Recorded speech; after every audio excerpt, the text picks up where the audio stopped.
Assalamualaikum warahmatullahi wabarakatuh. Apa kabar anak-anakku? Semoga selalu berada dalam lindungan Allah, selalu diberikan kesehatan dan dimudahkan dalam menuntut ilmu. Baik, untuk pertemuan kali ini masih pada materi bilangan berpangkat. Kita akan melanjutkan pada bentuk baku dan bentuk akar. Nah, bentuk baku itu yang seperti apa, bentuk akar itu yang seperti apa, akan Ibu jelaskan pada slide berikut. Jadi yang pertama kita belajar tentang bentuk baku. Nah, bentuk baku adalah bentuk yang digunakan untuk mempermudah penulisan bilangan-bilangan yang sangat besar atau sangat kecil. Jadi gampangannya bentuk baku itu untuk menyederhanakan agar lebih mudah dalam membaca bilangan yang sangat besar atau yang sangat kecil. Nah, manfaat dari penulisan bentuk baku itu yang pertama ada kesederhanaan dan kejelasan. Dengan bentuk baku tadi bisa membantu menyederhanakan penulisan angka besar atau angka kecil, sehingga membuatnya lebih mudah dibaca dan dipahami. Ini sangat bermanfaat dalam menyajikan data dalam laporan atau presentasi.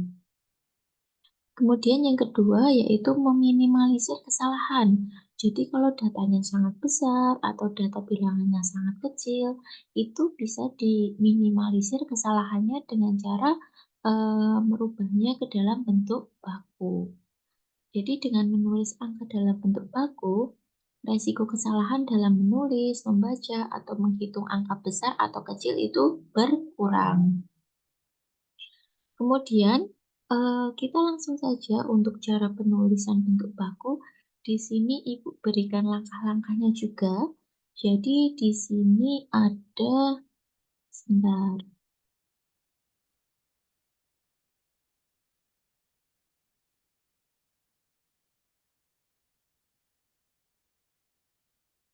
Di sini Ibu ada bilangan 345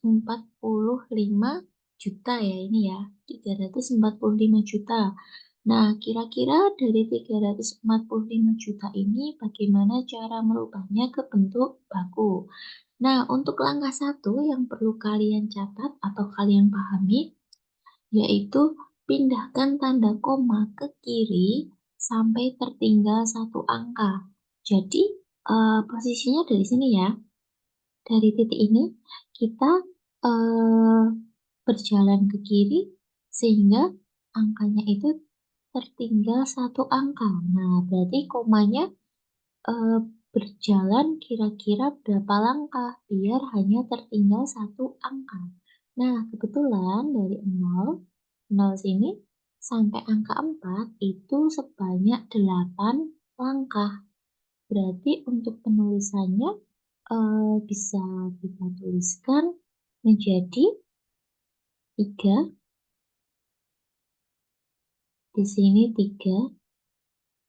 Oke, bentar kurang jelas untuk tulisannya. Aku perbesar dulu.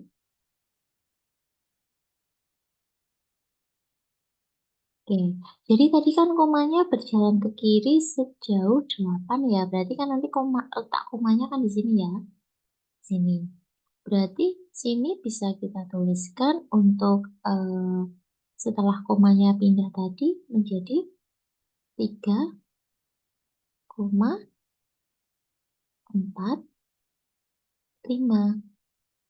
Dikalikan tadi dia berpindahnya sebanyak 8 langkah. Berarti kita hitung ini pasti nolnya ada 8. 1, 2, 3, 4, 5, 6, 7, 8. Nah, ini kan untuk di langkah pertama berarti sudah selesai. Kita lanjut ke langkah kedua. Banyaknya angka yang terlewati saat memindahkan tanda koma ke kiri merupakan pangkat M dan bernilai positif.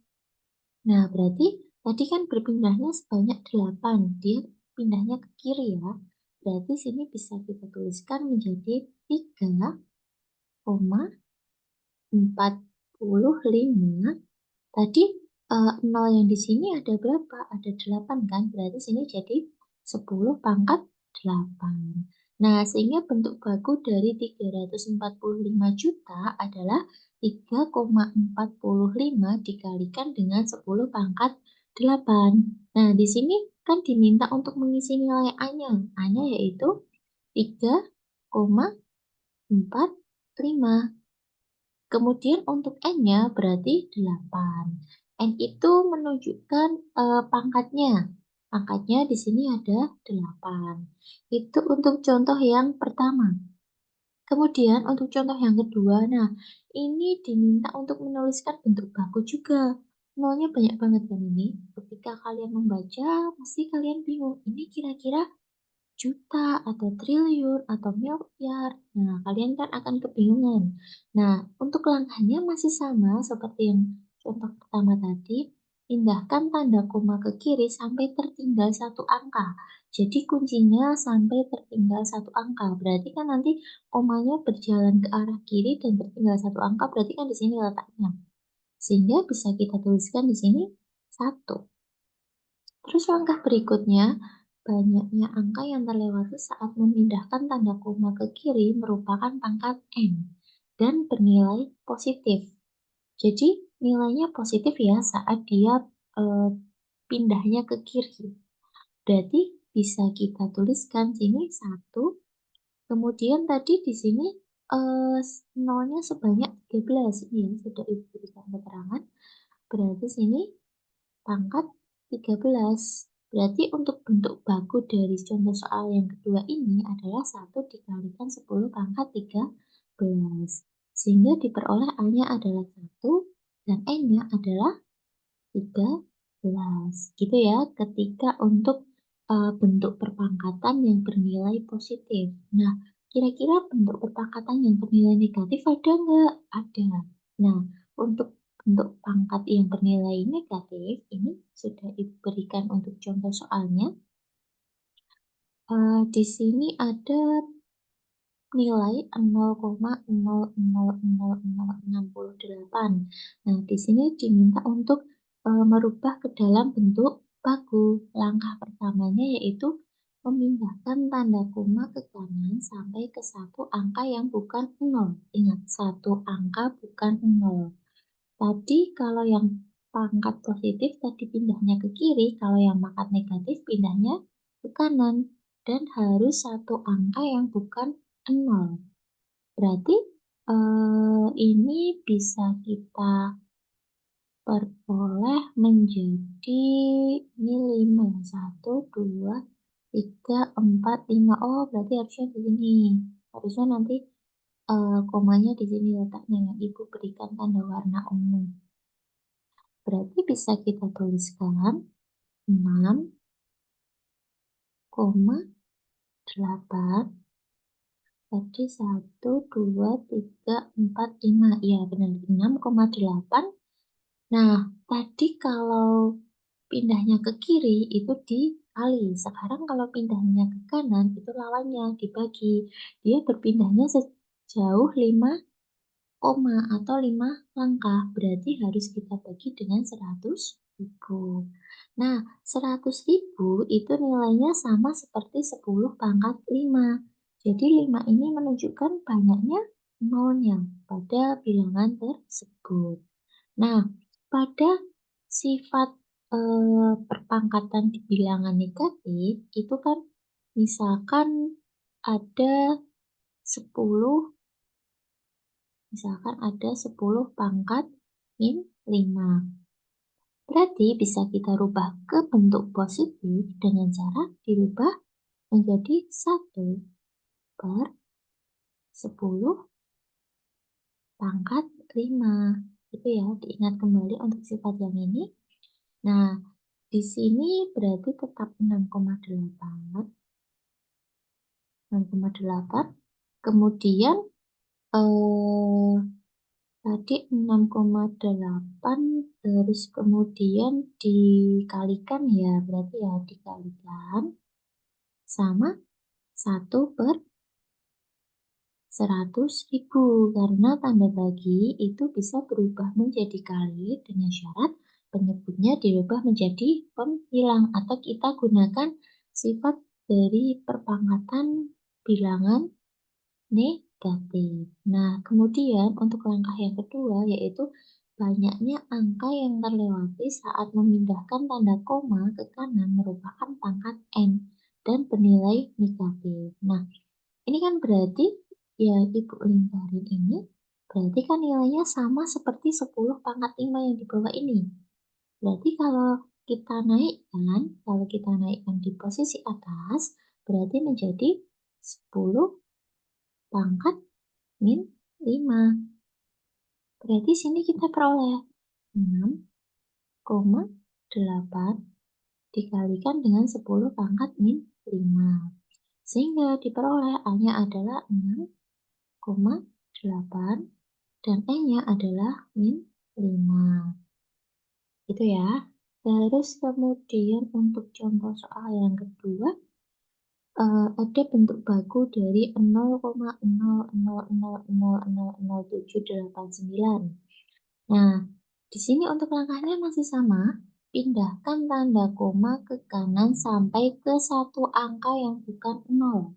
Satu angka yang bukan 0 berarti 1, 2, 3, 4, 5, 6, 7. Berarti di sini posisinya.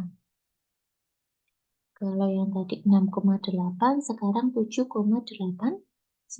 Berarti sini kita tuliskan 7,89. Terus kemudian 7,89 dikalikan. Ingat ini tadi ketika di bawah pangkatnya positif. Berarti ini sama dengan 10 pangkat 7. Kalau kita naikkan berarti menjadi 10 pangkat min 7. Sehingga diperoleh 7,89 dikalikan dengan 10 pangkat min 7. Sehingga diperoleh A-nya adalah 7,89 dan E-nya adalah min 7. Gitu ya. Kemudian kita lanjut ke bentuk baku. Nah, di bentuk di bentuk akar. Tadi yang bentuk baku di materi yang pertama, yang kedua, sekarang kita masuk ke bentuk akar. Nah, di bentuk akar nanti kita akan belajar mengenai mengubah bilangan berpangkat, pecahan ke dalam bentuk akar, terus kemudian kita belajar tentang penjumlahan dan pengurangan dalam bentuk akar. Nah, langsung saja kita ke mengubah bilangan berpangkat pecahan ke dalam bentuk akar. Misalkan, kemarin kan kalian sudah mempelajari tentang bilangan berpangkat pecahan ya. Nah, di sini Ibu ada A dipangkatkan 1/n. A dipangkatkan 1/n itu nilainya sama seperti akar, akar, akar A, akar A, kemudian sininya N. Jadi, akar A, terus N-nya kita taruh di sini. Jadi misalkan di sini, contohnya ada 4 pangkat 1/2. Berarti bisa kita tuliskan dalam bentuk akarnya menjadi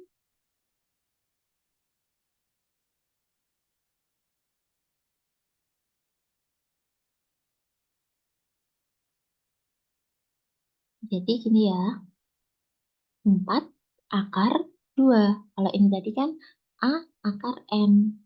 Kalau ini ada 4 pangkat 1/2. Bisa kita tuliskan menjadi akar 4 akar 2.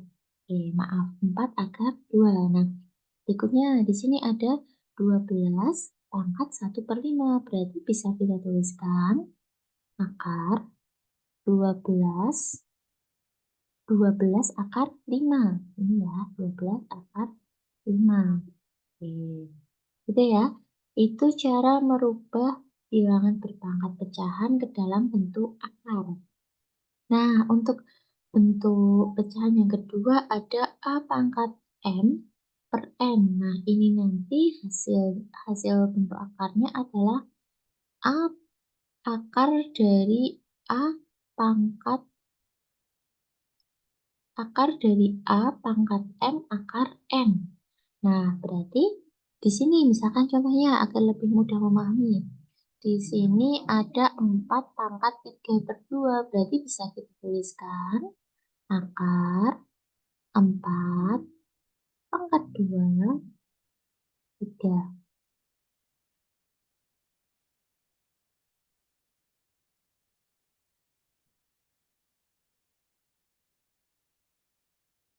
Oh iya, maaf, kebalik. Di sini berarti harusnya M-nya itu yang atas. Berarti sini 3, sini 2. Berarti 4 pangkat 3 akar 2 gitu ya. Terus di sini berikutnya ada 15 pangkat 2/3. Berarti bisa kita tuliskan 15 pangkat 2 akar 3. Itu ya, bisa dipahami kira-kira? Terus berikutnya kita lanjut ke penjumlahan bentuk akar. Nah, untuk penjumlahan itu syaratnya nilai akarnya harus sama. Maksudnya nilai akar itu ya gimana? Misalkan di sini ada akar A, di sini juga harus ada akar A. Jadi kalau nilai dalam akarnya yang Ibu coret warna ungu ini tidak sama, maka tidak boleh dijumlahkan. Nah, di sini berlaku M akar A ditambah N akar A itu sama dengan M ditambah N akar A.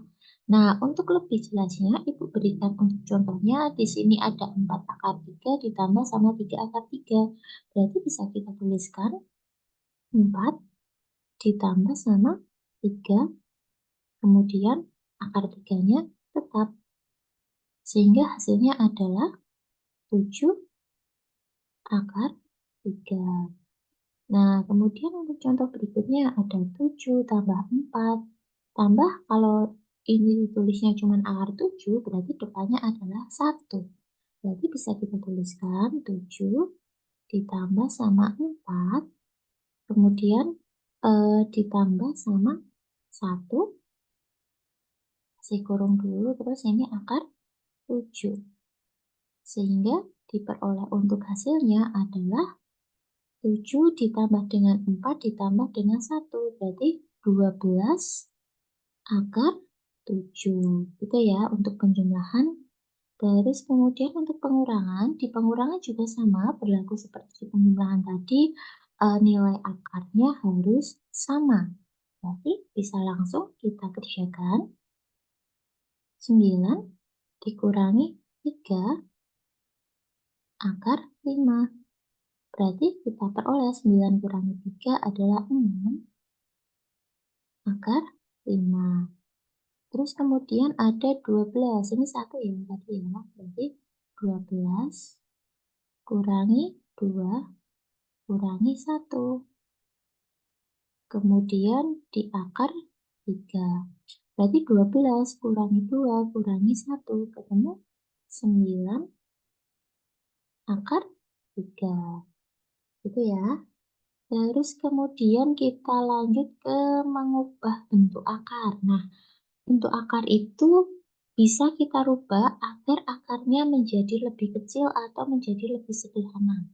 Nah, cara merubahnya itu kalian harus mencari nilai sebuah perkalian bilangan ya, di mana perkaliannya itu harus memuat dari bentuk akar. Misalkan, maksudnya gini. Misalkan di sini ada 7 akar 32, berarti bisa kita tuliskan 7. Kemudian akar 32 itu bisa diperoleh dari perkalian 16 dikalikan dengan 2, atau misalkan 8 dikalikan dengan 4. Nah, di sini Ibu ngambil contohnya yang 16 dikalikan sama 2 ya. 16 dikalikan sama 2. Nah, 16 itu kan akar-akar dari 16 itu adalah 4 ya. Berarti bisa kita tuliskan 7. 6 yang 16 ini Bentar, Ibu beri warna yang beda biar lebih jelas. Yang 16 ini bisa kita keluarkan akarnya, berarti bisa menjadi akar dari 16 adalah 4. Berarti bisa kita tuliskan 4. Terus akar 2-nya gimana, Bu? Akar 2-nya masih tetap ditulis akar 2. Berarti diperoleh 7 dikalikan 4 adalah 28. 28 akar 2. Akar 2. Gitu ya. Terus kemudian ada 6 akar 27. 6 akar 27 itu berarti bisa kita rubah 6 jadi 9 dikalikan dengan 3. Berarti kita peroleh 6 akar 9. Oke, aku berikan tanda ya. Akar 9 yang kita keluarkan. Akar 9 itu adalah 3, berarti 6 kalikan 3 dikalikan sama akar 3. Berarti kita peroleh 18 akar 3.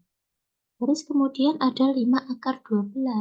Nah, 12 itu bisa kita rubah menjadi 4 dikalikan dengan 3. Karena kalau 6 dikalikan sama 2, akar 6 kan nanti jelek ya nilainya ya, maksudnya nggak utuh gitu loh. Jadi nanti itu akan berpengaruh ke perhitungan akhirnya. Jadi kita harus mencari nilai dari perkalian yang menghasilkan akar tadi ini, kayak yang Ibu lingkarin warna biru itu ya. Berarti ada 5 dikalikan akar 4 dikalikan dengan 3. Nah, akar 4-nya kita keluarkan, berarti jadi 5 dikalikan dengan 2 akar 3. Diperolehlah 10 akar 3. Gitu ya anak-anak cara mengubah bentuk akar. Jadi agar nilai akarnya itu lebih sederhana. Nah, kemudian kira-kira nilai dari 7 akar 32 sama 28 akar 32 itu sama nggak, Bu? Sama. Silahkan cek di kalkulator. Kalau membuktikan itu pasti hasilnya sama. Hanya saja untuk bentuknya atau penulisan bentuk akarnya itu yang berbeda, gitu ya. Kemudian di sini Ibu berikan untuk contoh soalnya. Contoh soalnya ada 6 akar 27 itu berarti bisa kita rubah 6 akar 27 berarti bisa kita dapat 9 kalikan 3 dikurangi sama 5 akar 4 kalikan 3 kemudian ditambah sama 3 ya. Nah, tadi kan boleh ditambah atau boleh dikurang ketika nilai dalam akarnya sama. Berarti kita harus menyamakan nilai akarnya terlebih dahulu. Berarti di sini diperoleh 6. Akar 9 tadi adalah 3 dikalikan sama akar 3. Kemudian dikurangi 5. Akar 4 adalah 2. Kemudian, maaf ini salah nulisnya Ibu. Akar 4 itu adalah 2, berarti sini kali 2. Kali 2 akar 3 ditambah sama 3. Nah, sekarang kan bentuk akarnya udah sama nih, udah sama-sama akar 3 semua ini. Berarti bisa kita langsung jumlahkan. Sehingga kita peroleh nih, 6 kali 3 adalah 18 ya. Iya, maaf kalau misalkan nanti agak berdempet-dempetan. Berarti sini 18 akar 3 dikurangi 5 kali 10. 5 kali 2, maaf, 10 akar 3 ditambah sama 3. Sehingga diperoleh hasilnya 10 kemudian dikurangkan dengan, oh maaf, sini harusnya akar 3. Sini akar 3, berarti ini akar 3, ini juga akar 3, ini juga akar 3 biar nanti bisa dioperasikan. Berarti 18 kurangi 10 ada 8. 8 ditambah sama 1 berarti 9. 9 akar 3. Itu untuk contoh soal yang pertama. Terus untuk contoh soal yang kedua ada 3 akar 2 ditambah 4 akar 18. 4 akar 8 ditambah sama 7 akar 32. Nah, langsung saja kita rubah. Ini tetap ya, berarti 3 akar 2 ditambah sama 4. 8 itu berarti kita bisa rubah 4 kali 2. Kemudian 32 itu berarti bisa kita rubah menjadi 16 kali 2 ya. 16 kali 2. Kemudian kita tuliskan sini bawahnya ada 3 akar 2 ditambah sama 2 dikalikan akar 4 itu berarti 2 akar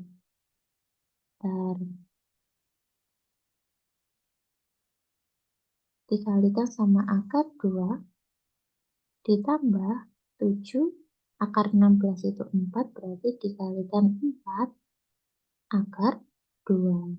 Diperoleh nih.